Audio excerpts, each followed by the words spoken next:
L'ordre chronologique des films de MCU, 6.0.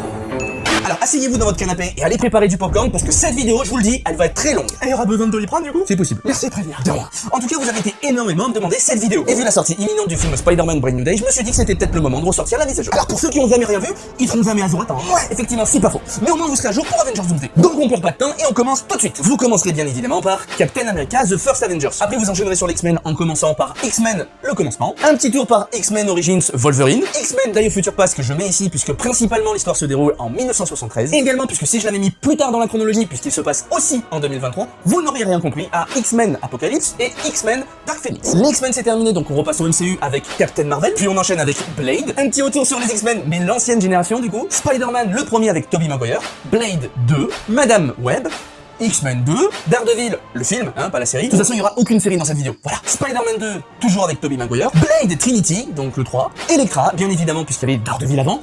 Les 4 Fantastiques avec Chris Evans en tant que Torche Humaine. X-Men, l'affrontement final. Spider-Man 3, et c'est le dernier de Tobey Maguire. Les 4 Fantastiques et le Surfeur d'Argent, toujours avec Chris Evans en tant que Torche Humaine. Et attention, maintenant, on arrive sur du full MCU. Avec du coup, Iron Man 2, logique. L'incroyable Hulk avec Edward Norton en tant que Bruce Banner. Thor, le premier. Avengers, le premier, The Amazing Spider-Man, le premier avec Andrew Garfield, Iron Man 3, Thor, le monde des ténèbres, Wolverine, le combat de l'immortel, Captain America, le soldat d'hiver, The Amazing Spider-Man 2, le destin d'un héros, le deuxième avec Andrew Garfield et qui en plus de ça est le plus triste, Les Gardiens de la Galaxie, volume 1 et 2. On enchaîne ensuite sur Avengers, l'ère d'Ultron, Ant-Man, le premier, Captain America, Civil War, Black Widow, le seul et l'unique, Black Panther, le premier, Spider-Man Homecoming, le premier avec Tom Holland, Deadpool, le premier, Doctor Strange, le premier, Thor Ragnarok, le meilleur de tous les Thor, Deadpool 2, Ant-Man et la Guêpe, et là on arrive sur des mastodontes, très importants pour l'histoire du MCU, puisqu'on a Avengers Infinity War, suivi de Avengers Endgame. Et d'ailleurs pour ceux qui n'auraient pas eu l'info, n'oubliez pas que fin septembre 2026, Avengers Endgame revient au cinéma, avec des petits trucs en plus, des scènes, etc. Donc après ce mastodonte, on retrouve Spider-Man Far From Home, le deuxième avec Tom Holland, suivi de Venom,